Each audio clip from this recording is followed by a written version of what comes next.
Step into realms where the heart takes flight, where strategy meets the edge of night. The Dungeons, Dragons, and Psychology Podcast. Prepare your mind. Now be our guest.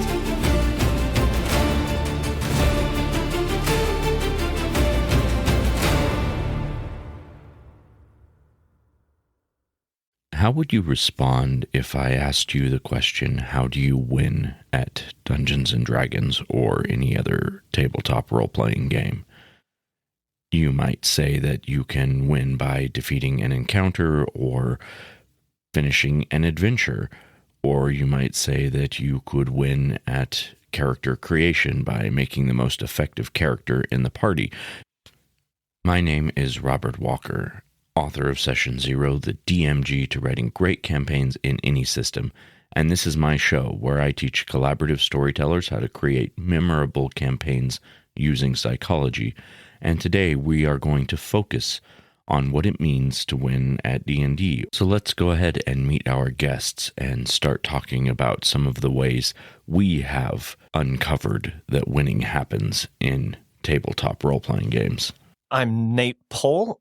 I am professionally a technical director for Boise State University. My background is in theater, and I have worked in theater for nearly 20 years. I have been playing role-playing games for that entire time, most of it with Rob, actually. Hi, I'm Chris Pohl, brother to Nate Pohl.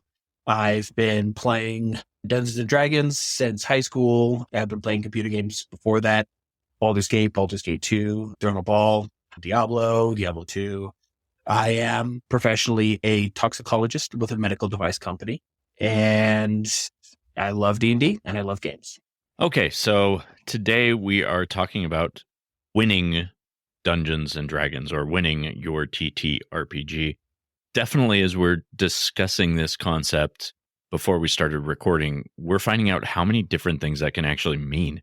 There's a lot of ideas that we've already had just in a couple minutes of talking about this topic, but really we want to distill down the ideas for the listeners and have them figure out what does it mean when we're talking about winning at D&D.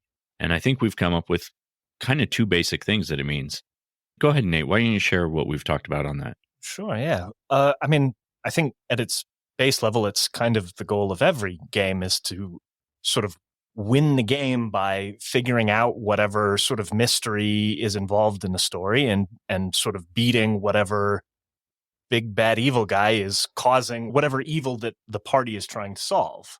And so that is sort of, I think, maybe the essence of what good winning looks like, if I can put that term to use. On the other hand, I think maybe the other version of winning is less to do with the story that the DM has come up with and that the players are sort of collectively trying to tell, and has maybe more to do with an individual player trying to demonstrate mastery of the game in some way by having a character that works more effectively than any of the other characters at the table. This usually gets referred to in some form as power gaming or something of the like. Yeah, the thought just occurred to me that there can be a third type of winning, which I think we've kind of experienced in our group once or twice. The ability to prove a point. And honestly, those games are a flash in the pan. Mm-hmm. You do 1 or 2 sessions and it's done because the point's either been proven or disproven. You know, that's a very good point. Actually, I hadn't even thought about that one, but we have a pretty concrete example of that. I remember there was a conversation that one of our DMs had with us, and I think the offhand comment that he had made was, you can't have an effective party that's just wizards. And you, me, and Nate all said, challenge accepted. And and we ended up creating these 3 red wizards of Thay that threw down the gauntlet and ended up defeating something like 8 challenge ratings above our level. I believe that is correct. Yeah. It was either 6 or 8. And just like, but did it dramatically. Oh, decisively. And you're right, that game lasted 2 or 3 sessions to the point where he was basically like, okay, there's nothing I'm throwing at you that has any effect. You guys won that game. And I think that's a good point in terms of, I think power gaming is a term that has a lot of negative connotations sometimes. And when we talk about maybe winning character creation as opposed to winning the actual game that you are collectively playing, that can be very distracting and very negative in a lot of contexts, but it doesn't have to be. You can set up games that are designed to sort of exhibit individual players' prowess at character creation. And as long as everybody comes into it on the same page and knows what they're participating in, I think it can be a very fun, healthy way to play D&D. It all comes down to communication beforehand. I agree. Yeah, and having everyone on the same page instead of having, one person looking for a story, one person looking for power gaming, one person just, there to hang out, like having everyone on the same page to be like, here's the expectation for the game. And then also being okay, if it is this flash in the pan type of game, be okay when it's over, because it honestly can't last long. It's too hot a fire. That is true. So we already gave a pretty good example for winning in terms of proving a point, but let's talk about the other two, because I think as Nate mentioned, these are the two that really they can make or break a game. Yeah, if you're trying to prove a point, it might be a really quick game, 2 sessions, and your point is proven, and then, okay, let's move on and get back to an actual story. But if you're with a group that's trying to tell a story and have a long-running campaign, yet you have 1 or 2 players who is trying to win the character build wars and power game and show off what they can put together with the rule system and be better than everybody else, and that's the whole point of them playing, you're definitely going to have issues in telling that story. For sure. Yeah. Well, and I think one of the problems that really come from that is when you power game a character, the point of your character is to show off their prowess. And that is very distracting from the concept of a party. When it's one person and it's their show, there's not a party. It's the me and team. It kind of that main character syndrome is taking place. Yeah. Well, and as soon as you have one main character at the table, all of a sudden everybody else becomes secondary characters. That's true. Not very helpful in a collaborative storytelling game. So let's try and think of a couple of examples that fit into each of these. I mean, the power gaming one is pretty simple, but I think that can also happen in a couple of different ways, because it doesn't necessarily have to happen on the character sheet. I've also seen it happen in terms of knowledge of the rules is another way I think that same sort of winning can take place. Being able to cite back rules to the DM to garner favor or get your character to do the things you want to do by following the rules as they're written in the book, I think that can have the same effect. It's true. And I, as much as I love the more complex system that Pathfinder has put together sort of off of D&D's 3.5, it lends itself a little bit more to that. Right. Because the more complex the rule system, the harder it is to know how all of the rules interrelate. Right. Well, I think you run into that in 3.5 and 3rd edition. Any of those systems that have supplement after supplement after supplement that are official, you're always adding more rules, and you can't think of every way that it's going to, this new feat is going to interact with all the other feats that existed before it. But a clever rules lawyer can certainly find the loopholes in the way that things work together and make a pretty impressive character off of those rules. And I don't think there's anything inherently wrong with that. I think a lot of it comes down to how that character gets played. Because if you take the most effective character in the history of D&D characters, but you play it in a way that is very cooperative, that doesn't dominate combat, that doesn't dominate anything that it touches, then it can be a very effective character in a collaborative sense. Right. I think it just becomes easier for the player to sort of go off the rails a little bit because the numbers are there. So just to make sure I understand what you're saying, Nate, it's essentially almost less about the numbers on the character and how you make the build. It's the intention of the player behind the character. Absolutely. Yeah. I think it does come down to intention a lot. I think maybe it can be sometimes a little bit of a slippery slope in terms of as soon as you get something you care about in game, that because you have the numbers, it becomes a lot easier for you to chase that. And then before you know it, suddenly everything is focused around you and what your character wants. Yeah, that's a very good point. But I think you do bring up a good point there. I don't think that there is any circumstance in which the numbers on a page matter if the player who is holding that page comes to the table and wants to be collaborative and not dominating the session. And I think I've had this argument with people inside and outside of our group a few times, is that so many times we've gotten into arguments over what the stat generation method is going to be used. And I know that's kind of a running argument in our group. I've talked about it on the show a lot. Some of us prefer the roll of the dice. Some of us prefer stat arrays or point buys.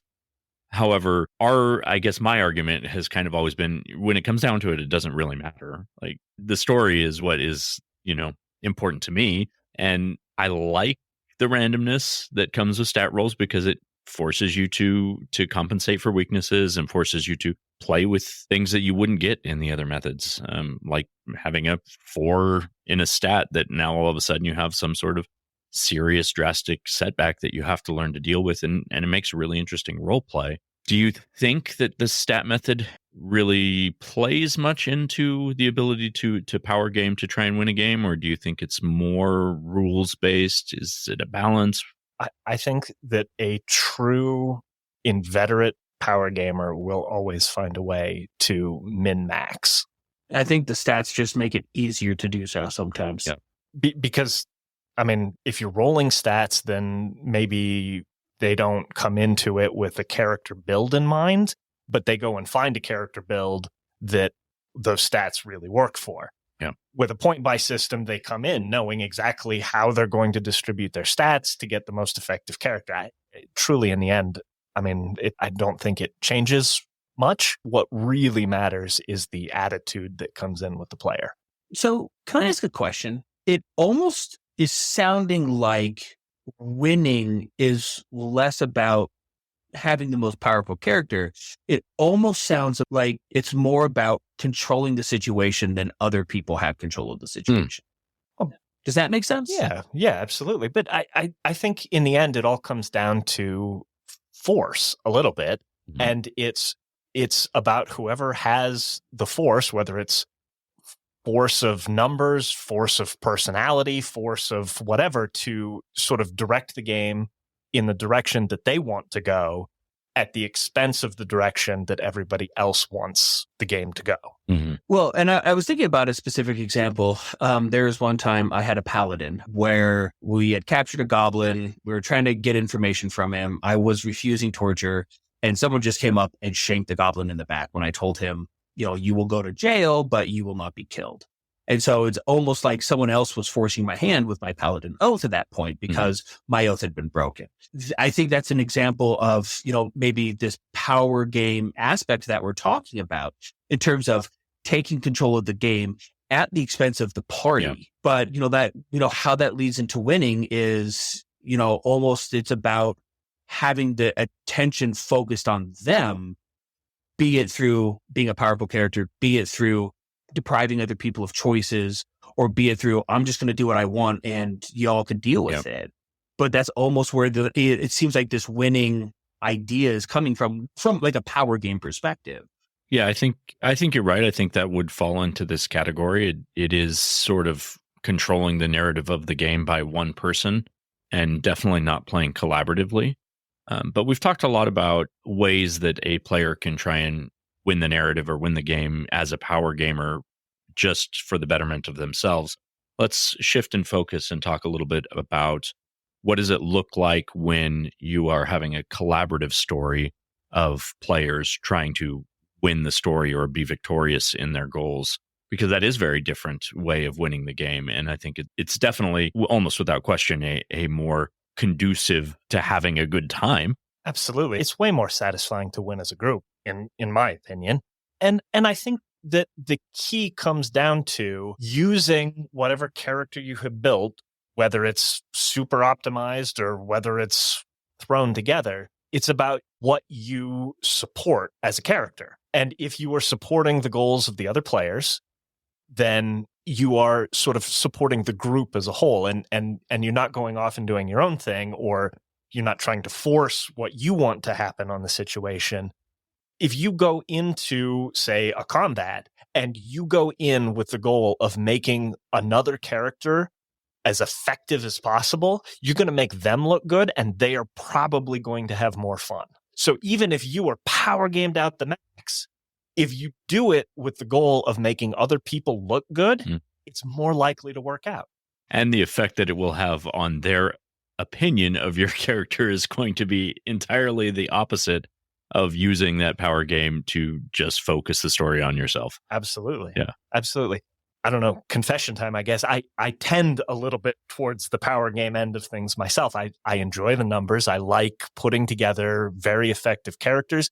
And I like those game systems that do tend to have a little bit more content so that abilities can interact in unexpected ways to sort of generate effectiveness. I enjoy that process, but I think that process is at its most beneficial to the game when you are using it in support of other players rather than to get done whatever you have personally as an agenda. We'll be right back. Hey, Cyclithids, if you love the Dungeons, Dragons, and Psychology podcast and want to help keep it alive, there are a ton of ways you can support the show. Join us on Patreon for exclusive content like NPC character sheets, early access to new products, and even first looks at DM's Assistant app. You can also grab gaming-inspired merch on the Etsy shop, Games for Games, or pick up one of my books, The Player's Handbook to Real Life, or Session Zero, the DMG to Writing Great Campaigns in any system. And even if financial support isn't in the cards for you, you can still help by sharing the show, leaving reviews, or introducing new players to our community. Links are always in the show notes, and thank you for being the heart of our adventure. Well, I think you've done a very good job of creating characters that, even though the numbers might be on your side, or the build that you've used is very effective, you generally do focus on how can I make this build for the party. I mean, you War Weaver is one of the ones that I've seen you play very effectively. In our current game right now, you're a paladin, but you're a paladin, basically a paladin of defense. You're making all the rest of your party better rather than standing up and delivering the hits yourself. Absolutely, yeah. In fact, I created this character with the goal of, and I've mostly held to it, of hardly ever making an attack roll. Yeah. Because the character is sort of built around making all of the other members of the party more effective. Right. And I have a lot of fun doing that because I get to feed both my collaborative side and the sort of power gamer in me. Right. Yeah. Do you have any examples from your stories, Chris, that you can think of that collaboration worked really, really well, or maybe times where it didn't? I know we all have both, but... Yeah. One example I'm thinking of, it's almost less about collaboration, and it was about the party letting the spotlight shine on everybody in their own turn. Okay. Which I thought was fascinating. This is one of the first games that we played. And I think you were a druid, Rob. Nate, you were a barbarian. I was a mystic Thurge, I think. And I remember there were certain times when, Nate, you would like fly into a rage and like bust through a wall with, I don't know, like something like a 40 strength. And like we would all sit back and let you have that moment. And then there were times, Rob, when like you would shapeshift and do something that was completely unexpected. And everyone would just be like, let's see what he does. Let's give him, I don't know, half hour to just play this out and see what happens. And like for myself, I remember, you guys would let me go on like little adventures every once in a while to like for try to find some mystic knowledge or something. Letting everybody have their turn. I think kind of what you're saying, Nate, is you let the focus be on other people. And it doesn't mean that the focus has to be on everyone else the whole time, but to be able to share that is really where that camaraderie comes in. And, you have times where, like you're saying, like you can beef each other up. And there are times when you can have your own little story, and letting that spotlight shine on each person in its turn that's what really made that game a fun game for me. Yeah. I remember that game. That was a lot of fun. I believe Connor was in that game too. Mm-hmm. Yeah. Oh, that's right. Well, he ended up playing. Crimson Road. He was a female bard, and his character, my character, ended up getting married at some point. It was a really interesting game. It had some very unique stories in it, but you're very right in talking about that game because it did have moments. Every person in that game had moments that they were allowed to explore what their character wanted to do, and they were supported by the rest of the people at the table. And I think that's the real key takeaway from this, is because nobody was out there to just try and win for themselves. All of our victories were victories that were a part of our greater victory as a team. Mm-hmm. If I remember right, I think that was actually one of our first long-running games, and I have a feeling that attitude is the reason why that one succeeded, where we had so many games before that were no more than 3 or 4 sessions. Yeah, and I think one big piece that we haven't really talked about here yet, but it plays into it very well, is from the DM's perspective, having a group of people who are winning collaboratively means that they're winning at the story that you're trying to tell. Whereas a person who's trying to just win the character build wars, they're not interested in the story. So when you go into it in that collaborative mode and everybody at the table's in that collaborative mode, you're going to have a much better narrative than the other way around. And it's going to be better for everyone at the table, DM included. Absolutely. And it's interesting. I was just thinking, Chris, about what you said back at the beginning of this in terms of delineating out the different styles of players. And I think one of the ways that this same sort of lack of cooperation can show up that has nothing to do with sort of winning the character build, but people who tend to be way more role play focused sometimes get so caught up in trying to have these very, I'm going to call them exotic sort of conversations where they get to sort of dominate in some way a conversation or create something that is very unusual. And I think that can sort of end up with a lot of the same consequences, where in trying to craft that conversation, that interaction, you end up sort of so pulling focus that it derails everything that is sort of going on around you. So just because you have a focus on storytelling rather than numbers does not necessarily make you a good collaborative storyteller. Yeah, that's a good point. It is something that you need to just have. The entire mindset needs to be on collaboration, whether or not the character sheet's involved at all. Right. Yeah. Let's go ahead and move on to tricks of the trade. Okay, so today for tricks of the trade, we're going to talk about ways, we're going to use some video gaming terminology here, but ways to have the players focus on players versus the environment or the story that you're trying to tell, rather than winning by player versus player who has the better character build. I think that probably one of the easiest ways to encourage players to get back to a more collaborative form of storytelling is by not giving them the situations that their characters are focused on. And so if that means that you have a character that is very combat heavy, sort of power gamer focused, have a couple of sessions that there is no combat, and use that to sort of encourage them to get involved in the sort of more narrative storyline that the party is engaged in. And that once they are sort of invested in that storyline, reintroducing combat allows them to sort of experience what they want it lets them experience what they want, but it encourages them to be involved in the storyline so that hopefully they can find a method of sort of doing both. That's a very good point, Nate. Thank you. I think for myself, one suggestion that I would make would be, if you're going to be telling a story that is very narrative based, make sure that prior to starting that game, you do have a really good quality session 0, and you get an idea in terms of character backstories about what pieces of the story are going to be really important to the characters, so that they can go into it already kind of thinking about how their character is tied to the narrative and possibly even how they're tied to the other characters. Set the framework by giving them that opportunity to see how they're tied to everyone else, rather than just coming into it with a character sheet with numbers on it, where they might not be considering everybody else's feelings or how they're interacting or how they're tied to the rest of the world. Yeah, I think another thing you can do, instead of from the GM side, from the player side, is kind of take what Nate said in making your character indispensable to other characters. At that point, it really lends to you need to have cooperation.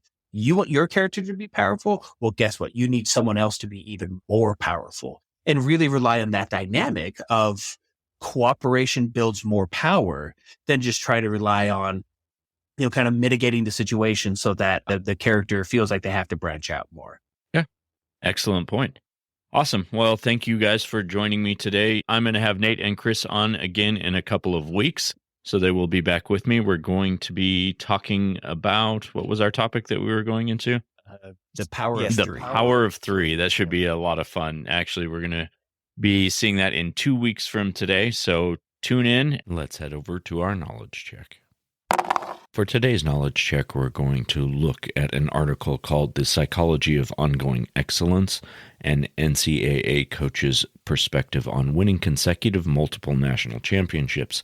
And this comes out of the Journal of Sports Psychology in Action and was produced by David Yukelson from an interview he did with Russ Rose. Russ Rose was the women's volleyball coach at Penn State, and he won 4 consecutive national championships, which is, suffice to say, pretty much unheard of. But the reason that I wanted to focus on this article for a tabletop role-playing game podcast is because of the applicability of his coaching philosophy to this idea that we're talking about in winning. He mentions 3 things that we have sort of been talking about already today, and those are role clarity, role acceptance, and team synergy. So according to Coach Rose, everyone on the team had something special and unique that they contributed to that team. This is the role that we're talking about here, and this is very much what we have been discussing in our conversation today, talking about finding the way your character fits the role it's supposed to play on the team that it's on, the group of adventurers that it's part of. So Rose explains that team productivity is not only based on the performance of the individual, but the contributions and synergy that all of the members have. So when he selected members to be on his team each year, he wasn't trying to find star athletes. He was trying to find the best athletes that fit the role that was needed to make a synergistic team. The other part of this then is role acceptance. That means that each person on the team, each person in your adventuring party needs to accept the role that they are going to be playing. For example, your wizard needs to understand the role that it's going to play as a wizard rather than try and bridge the gaps and be the best at everything at the table. They need to accept the role that makes them the most synergistic to the team. There is one other thing that Coach Russ mentions during this interview that I think is equally applicable to what we've been talking about today, and that is after the team has synergized, after everyone has accepted their role and has started to play their part, there is one other thing that leads to the success of a team, and that is unity of purpose. Everyone needs to be on the same page, moving in the same direction, striving for the same goal. We mentioned that earlier in talking about how a game works more functionally if everyone is is interested in the same things and moving in the same direction. So it's the same in sports as it is here in tabletop role-playing games, and I think you can see that correlation if you've ever watched the first episode of Stranger Things Season 4, where they show the connections and the similarities between winning a sports championship and winning your D&D campaign. It's a really incredible scene and just kind of shows how the connections and the elation that is experienced by the participants is the same regardless of what your sport or game of choice is. That is it for today, my cyclothids. Next week, we are going to be talking with author Keith Amon, who wrote the Monsters Know What They're Doing blog and book series. As always, it is a huge help if you can rate and review this podcast on Spotify or Apple Podcast, and please help us keep growing. We've grown so much over the last few months especially. It's been really awesome to see, and I'm hoping that that growth continues so that we're able to start attracting some sponsors to the show and get this thing to just keep going the direction it has been going. It's been very awesome, and I'm very appreciative of all of you who have reached out to me and all of the listeners who continue to come back each week. I very much appreciate it. So thank you, and as always, we will see you next session.